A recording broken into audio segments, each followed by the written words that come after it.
Good morning, everyone. So I will present po yung climate review or kung ano yung mga nangyari since June hanggang July 19, 2026. So the outline of this presentation starts with the recent INSO condition, kung ano-ano yung mga weather systems na nagdala ng mga pag-ulan, kung nagdala ng mainit na panahon dito sa ating bansa, climate assessment in terms of rainfall saka temperature, then the summary. So unang-una, simulan po muna natin dito sa El Nino Southern Oscillation or sa ngayon ay tinatawag nating El Nino condition. Sa ngayon, kung titingnan po natin as of 2026, as of June 2026, nakikita natin yung pagtaas ng temperatura dun sa may Central and Eastern Equatorial Pacific na above 0.5 degrees Celsius. So ang pag-init ng temperatura sa may Dagat Pasipiko ay nangangahulugan din ng pagkakaroon na mataas na tsansa ng El Nino. At titingnan naman po natin kung ano yung naging reaction o respond ng atmosphere. So ang pag-init ng temperatura sa may Central and Eastern Equatorial Pacific ay nagtulot din po ng concentration ng mga kaulapan na pinapakita dito sa Southern Oscillation Index natin na ang konsentrasyon pala ng mga kaulapan ay dito nangyayari sa may part ng ENSO region. So meaning po niyan, bukod sa other areas sa may karagatang Pasipiko, ang mga kaulapan na magdadalasan ng mga pag-ulan ay mostly concentrated dito sa tinatawag nating ENSO regions, which is a typical epekto po ng El Nino. Kaya titingnan natin kung ano naman yung mga naidulot ng pag-init ng karagatan at pagdami ng mga kaulapan dito sa may Central and Eastern Equatorial Pacific sa bansa natin. So ipapakita ko po yung mga rainfall maps mamaya as we progress on. So dahil po sa pag-init ng temperatura, sa dagat, naabot na po niya yung threshold ng pagkakaroon ng El Nino. Kaya nung June 9, 2026, ay nag-issue na po tayo ng first El Nino Advisory na tinatalakay dito yung pagsisimula ng El Nino conditions sa may karagatang or tropical Pacific. At sa ngayon, nasa El Nino Advisory number 2 na po tayo, issued on the first week of July. So a weak to moderate El Nino conditions are present in the tropical Pacific. And climate models are suggesting that mas lalakas or tataas pa po yung anomaly at posibleng umabot ng very strong category hanggang from October to November 20, at October to December 2026. So meaning po niyan, yung mga nararanasan natin ngayon na epekto ng El Nino na kahit nasa weak to moderate pa ay posible pa pong lumala sa mga susunod na buwan. Kasi po papunta pa lang po tayo sa pinakamalakas or pinakamataas na antas ng anomalya sa karagatang Pasipiko na maabot po ng ongoing El Nino po natin. So based on Pag-asa ENSO Alert and Warning System, since March 25 po, nag-issue na po tayo ng El Nino Watch na pinapakita dito na for the next 6 months ay posibleng magkaroon ng El Nino and it is upgraded on April 22 sa alert habang lumalaki na po yung tsansa ng pagkakaroon ng El Nino in the coming months or for the next 2 months while on June 9, nag-start na po tayo ng issuance ng advisory number 1 and advisory number 2 po ng July 06. So meaning po niyan, meron na po tayong mga pinalabas na press statement sa drought and dry spell assessment and outlook para ma-assess po natin kung ano na yung naging epekto ng El Nino sa bansa natin at sa kondisyon ng mga pag-ulan at temperatura. So ipapakita ko din po yung assessment natin for the drought and dry spell based on meteorological drought or kakulangan sa ulan. So ito lang po yung summary ng pinalabas natin ng El Nino Advisory number 2. So dumako naman po tayo sa mga weather systems na nakaapekto sa bansa natin since June to July 19, 2026. So yung southwest monsoon po natin ay nagsimula Nung May 30, 2026. Pero yung actual start po ng rainy season natin ay nag-start na po siya ng first week ng June. So, ito po yung mga weather systems na nakaapekto sa bansa natin. For the intertropical convergence zone, mostly, ang naapektuhan lang po niya yung parts ng Mindanao sa some areas in Visayas. While wala pa po tayong landfalling na tropical cyclones for the month of June and July. At kung mabuo ngayon si ano po at tinatawag nating Quiapo ay siya po yung first landfalling tropical cyclone ng July. So ito lang po yung pinalabas natin na press release for the onset of the rainy season noong June 4, 2026. So ito naman po yung mga bagyo na naranasan natin since June. So dalawa lang po dito yung humila or nagpalakas ng amihan. Hmm. Pero kung titingnan po natin, yung enhancement ng amihan ay hindi po siya ganun ka lakas or sobrang naging maapektado lalong-lalo na po yung parts ng Central Luzon saka ay, yung Habagat, sorry po. So yung Habagat po ay hindi po siya ganun kalakas or hindi po siya ganun ka tindi yung enhancement ng mga bagyong dumaan gaya po ng bagyong Francisco saka bagyong Inday. Kaya po yung mga pag-ulan or malalakas sa pag-ulan ay hindi po siya mismo nakaabot dun sa mga dams natin in the months of June saka July. So kaya po titingnan natin based po sa monitoring na pinakita po ng hydromet division natin ay bumababa, patuloy pa din pong bumababa yung level ng mga ano natin, dams, lalong-lalo na po dito sa may parts ng San Roque, hanggat saka ito po sa may Pangasinan or yung ito sa may Nueva Ecija. So meaning po niyan, hindi pa din natin nararanasan yung sinasabi nating pinaka-enhance na southwest monsoon na karaniwan din po ay nangyayari tuwing El Nino kasi po mas malakas yung tinatawag nating westerly wind. At kung titingnan naman natin po sa bahagi ng Mindanao, kaya po mas nakakaranas sila ng mas maraming mga pag-ulan na dulot po ng enhance sa bagat kasi po kahit malayo pa yung bagyo ay unti-unti na tong inihila po yung bagat at naglalas po ito ng mga maraming araw or it could be weeks of rainfall that contributed to the saturation of uh, yung ano natin, ng mga lupa dito sa Mindanao. Kaya po nagdudulot ng mas maraming pagbaha or cases ng mga landslides. So ito lang po yung mga reports ng pagbaha. So mostly yung mga pagbaha ay nangyari sa Mindanao. At may ilang cases naman po ng mga pagbaha dito sa may Luzon, including NCR. Pero short duration lang po siya. Isang araw, dalawang araw din. After nun ay wala na po. So nangyayari lang po siya tuwing panahon ng enhance sa bagat. So unlike Mindanao po na tuloy-tuloy, halos tuloy-tuloy mga pagulan for sa mga nakaraang mga buwan or nakaraang mga linggo. So titingnan naman po natin yung actual rainfall assessment ng June 2026. So kung titingnan natin, most ng mga pag-ulan sa Mindanao ay dito po sa may bandang Cotabato, Bukidnon, saka parts po ng Davao Region.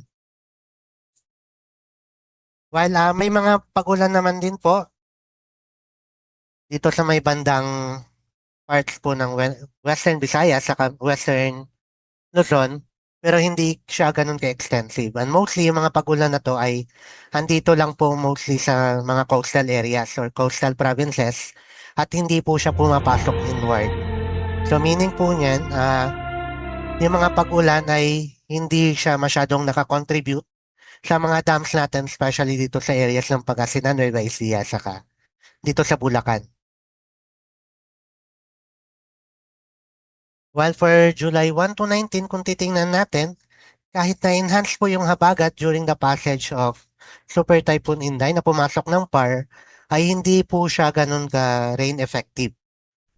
So meaning po niyan, yung dala na ulan ng enhance habagat ay hindi siya ganun kadami or hindi siya masyadong napalakas ng dumaan na bagyo So marami po tayong tinitingnan na dahilan bukod lang po dito sa Mindanao. Isa na po dito ay sobrang malayo po yung bagyo sa landmass natin as it records papunta pong Southern Japan or China. So meaning po niyan, hindi po niya masyadong nahatak yung amihan, ay yung habagat towards the western part of Luzon sa Visayas. So hanggang sa ngayon po, July 1 to 19 ay nasa way below normal pa din or up to below normal yung mga pag-ulan in most parts of the country.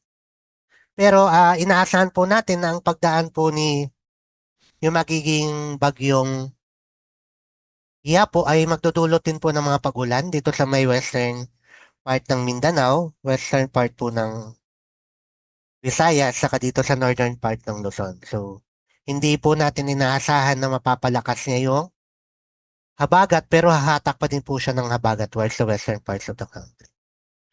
So yung mga rain, mga kulay pula dito or way below normal, especially sa may part ng Northern Luzon ay posible pa din pong magbago sa mga susunod na araw dahil po sa mga pagulan na dala ng bagyo.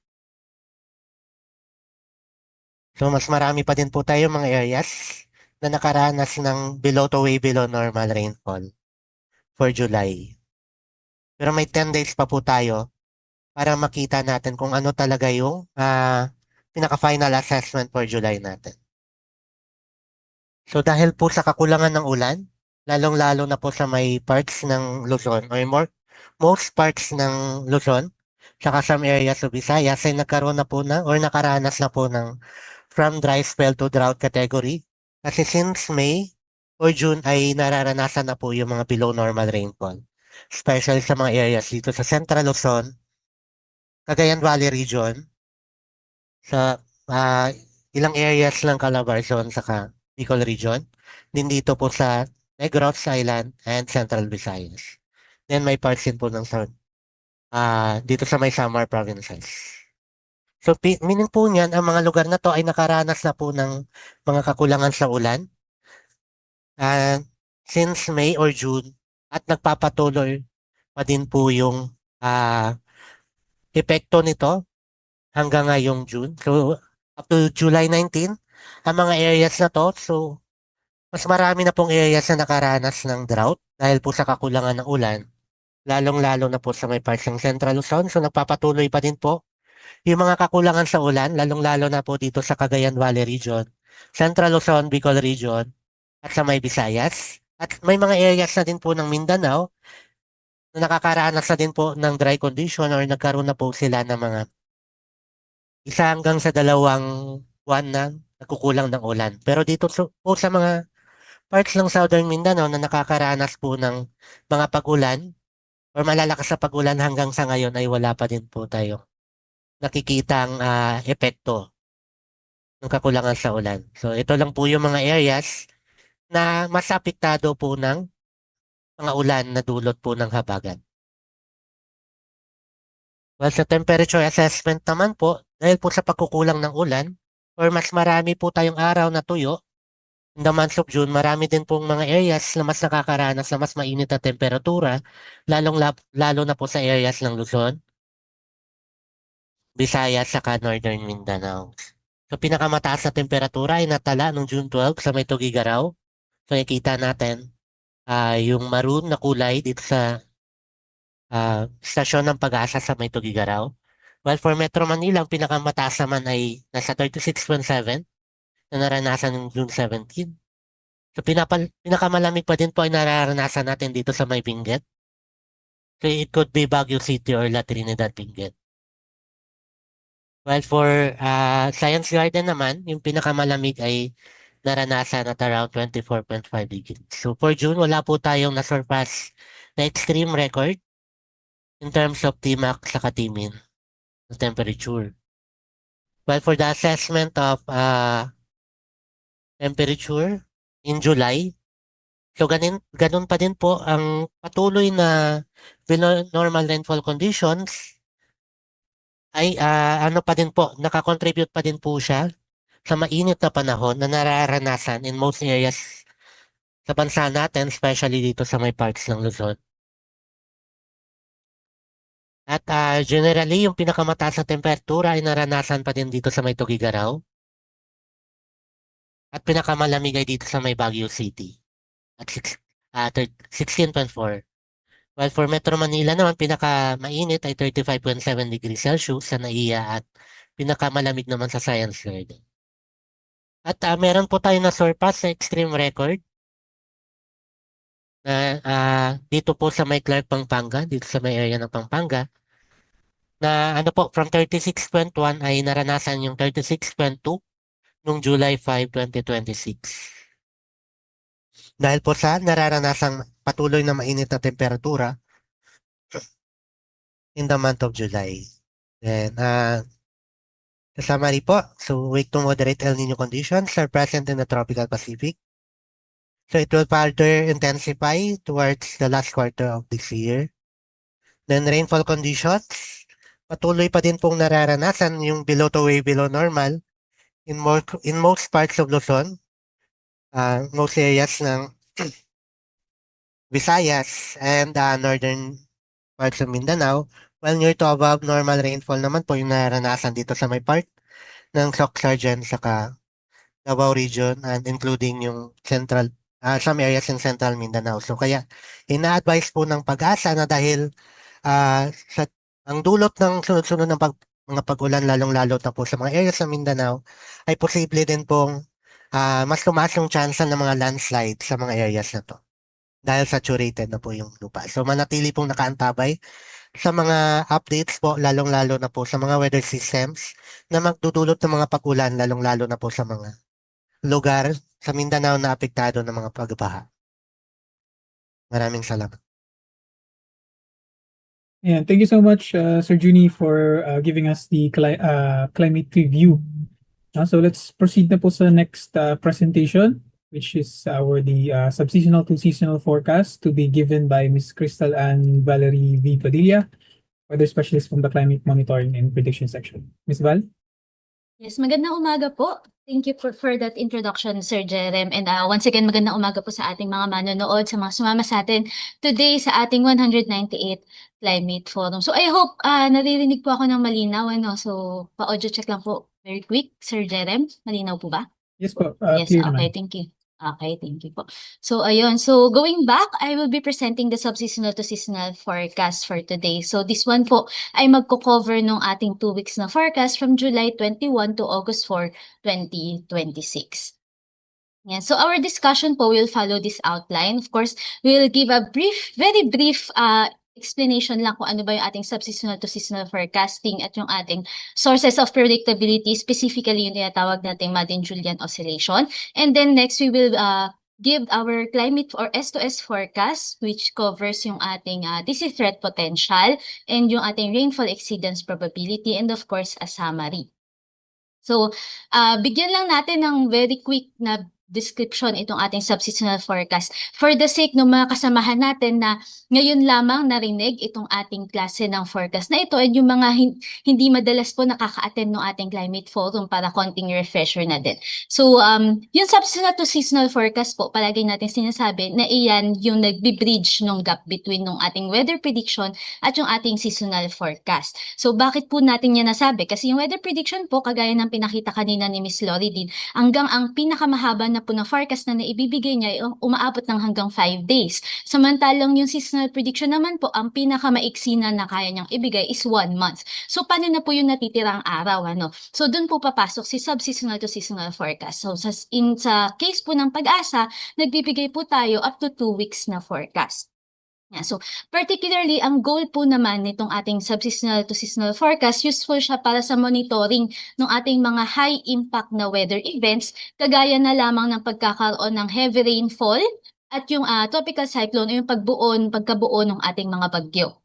Yan, ang main naman na pinagkukuhaan natin ng signal o yung saan natin binabase yung ating nilalabas na forecast for subseasonal to seasonal is yung sinabi natin kanina na Madden-Julian oscillation or MJO, at may iba pa po kagaya ng ENSO o yung El Nino Southern Oscillation.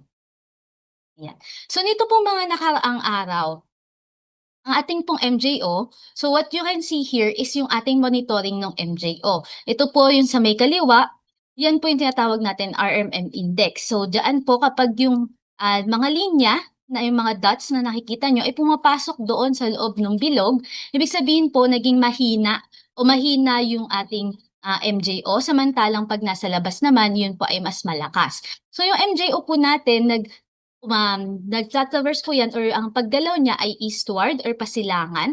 So makikita nyo naman dito sa image sa kaliwa, yung habang gumagalaw po yung MJO natin pasilangan, nagdadala yan ng mga kaulapan, kumpul-kumpul na kaulapan. At itong mga kaulapan na ito, nagdadala din ng pag-ulan sa kung nasaan po siyang parte. So kung wari po for week 1, nandito siya sa may west ng Pilipinas at umaandar siya papunta sa Pilipinas hanggang palayo ng palayo. So kung nasaan po yung concentration ng mga kaulapan, nandoon din yung concentration ng mga pag-ulan. So sa monitoring po ng ating MJO, meron tayong 8 phases.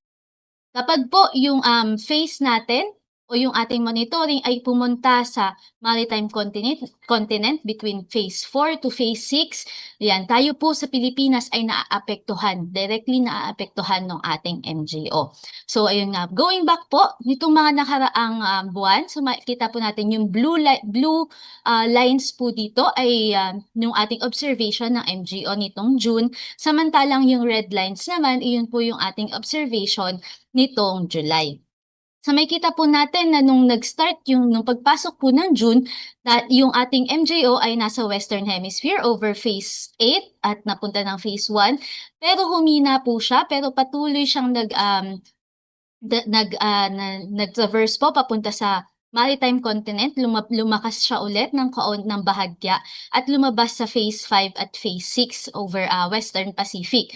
And patuloy po siyang umikot ulit kagaya ng usual niyang paggalaw papunta sa Western Pacific na phase 7. Although medyo nagtagal siya doon, no? Medyo nag-stall siya doon hanggang sa patuloy na nga po siyang nagpunta ng phase 8. So nakikita natin sa ngayon, meron tayong signal, around moderate signal ng MJO over Western Hemisphere and Africa.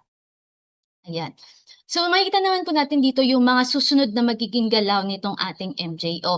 So para looking ahead, dahil tayo nga po ay nasa sub-seasonal to seasonal forecast, ano po i-expect natin na magiging galaw ng MJO at makakaapekto ba siya dito sa Pilipinas? Kasi sabi nga natin kanina, minomonitor natin siya dahil siya ay yung ating MJO signal ay maaari pong pagmulan ng mga pag-ulan natin or makapag-enhance or makapag-suppress ng ating pag-ulan sa Pilipinas. At the same time, pwede po siyang mag-trigger ng pagkabuo ng mga bagyo. Ayan. So, ito po yung dalawang models na ating main na tinitingnan sa pagmamonitor ng ating MJO, yung ating GFS at ECMWF. So, yung mga pulang linya po dito sa dalawang images na ito, iyan po yung week 1. So, and then yung blue po ay yung week 2. And for this forecast po, since extended siya, yan po ay umabot pa ng week 3, which is yung ating orange, yung purple na lines. Yan. So makita po natin sa sa GFS, yung ating forecast ay mananatili pong gagalaw yung ating MJO, although hihina ulit siya halos katulad nung naging observation natin nitong nitong nakaraang buwan.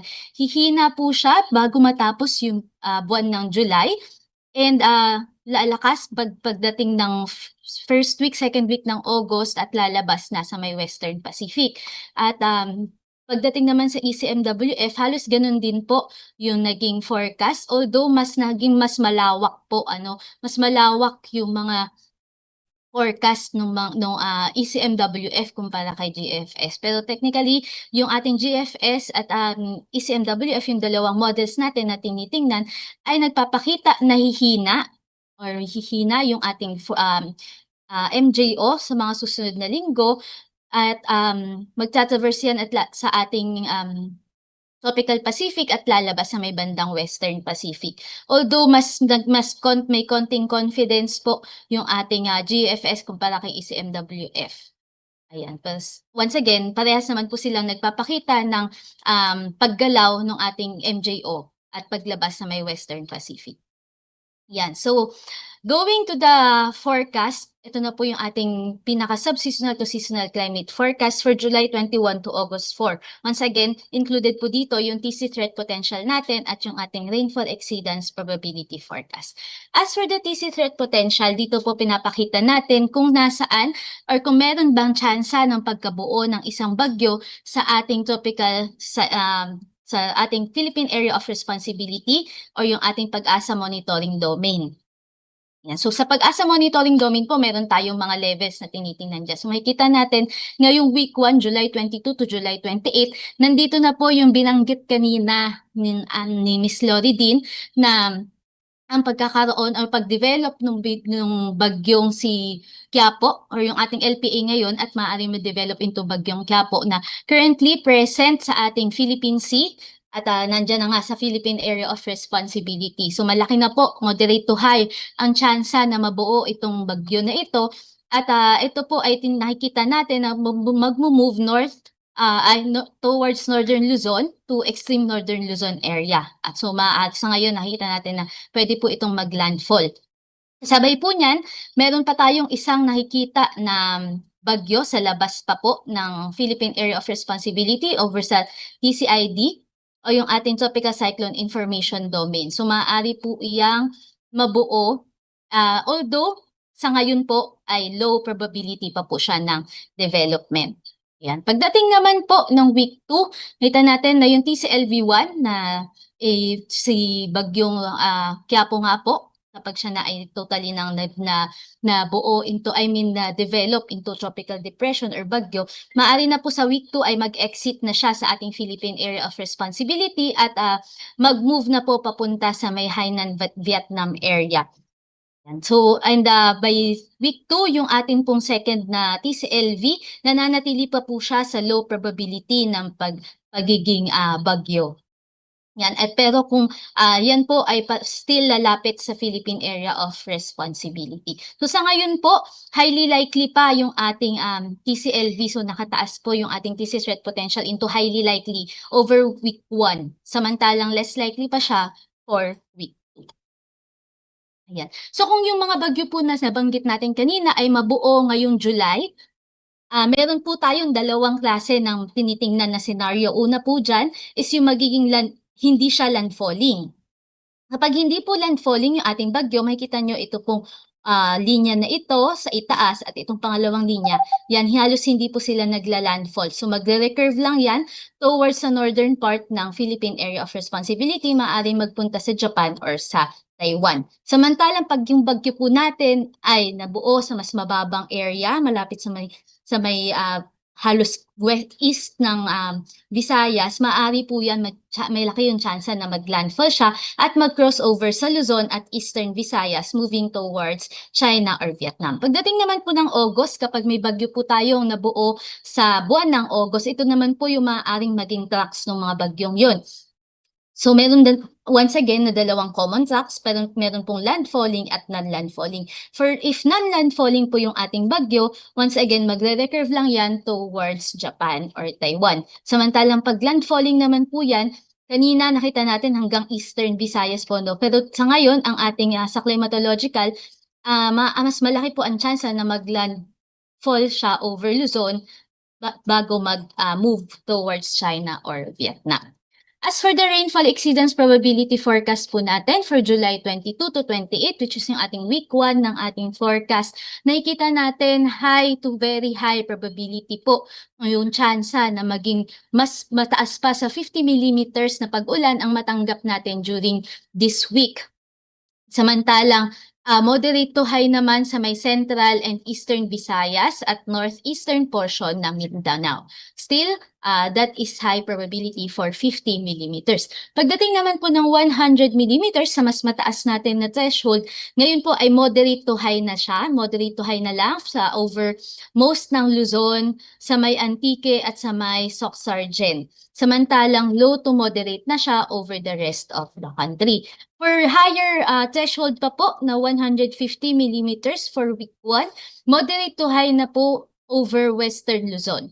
So, and for the rest of the country, tayo ay low. For week 2 naman po, for July 29 to August 4, nakita natin for more than 50 millimeters of rainfall na maaring matanggap ng ating lugar ay ating bansa. High to very high pa din ang tsansa na yan over Palawan, Mindoro provinces, and Western Visayas. Samantalang moderate to high over the rest of Luzon, except na lamang po dyan sa may Batanes, Cagayan, at Isabela. At sa the rest of Visayas, moderate to high din po, and most of Mindanao. And sa mga lugar po na hindi natin nabanggit, low to moderate na po yung ating inaasahan for more than 50 millimeters.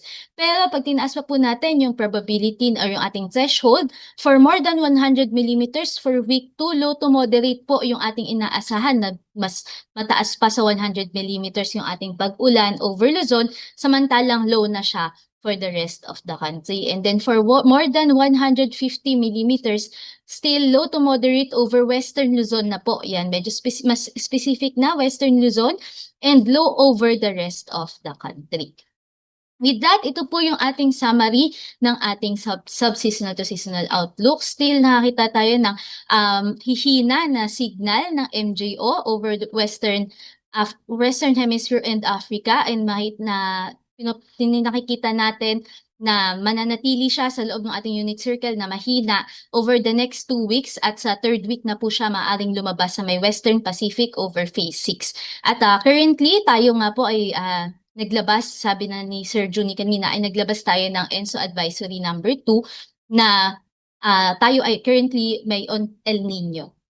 As for the tropical cyclone threat potential, still tayo po ay highly likely over week 1 dahil nga dito sa ating TCLV1 na may moderate to high probability, and less likely over week 2 dahil yung ating TCLV ay nasa labas na, at yung ating binabantayan na pangalawang TCLV ay still nasa low probability. As for the rainfall outlook, makita natin malaking parte ng ating bansa, especially sa may Luzon, sa at western portion ng Visayas at Mindanao, ay maaaring makatanggap ng wetter than usual. And then sa week 1. And then pagdating naman po ng week 2, yung malaking parte naman ng ating bansa ay maaaring makaranas ng drier than usual. And that ends my presentation po. I hope may maintindihan po tayo. And if you have questions, please use the pigeonhole or you can type it in the chat box. Salamat po. And maraming salamat, Ms. Val, for giving us the S2S forecast. So, time check, nasa kalahatian na po tayo ng ating program, no? So, magkakaroon lang po tayo ng very short health break. Siguro at least 3-minute break po, no, para makapag-stretch tayo and makakuha ng kape or magtimpla ng kape kasi medyo may hinahabol po tayong oras. So, mag-resume po tayo ng ating program after 3 minutes with our 2 remaining presentations. So, huwag muna po kayong maalis kasi susunod na po yung highlight ng ating event. So, mamaya malalaman na po natin yung magiging lagay ng ating klima sa susunod na 6 na buwan. So once again, after 3 minutes, let's resume na po our program.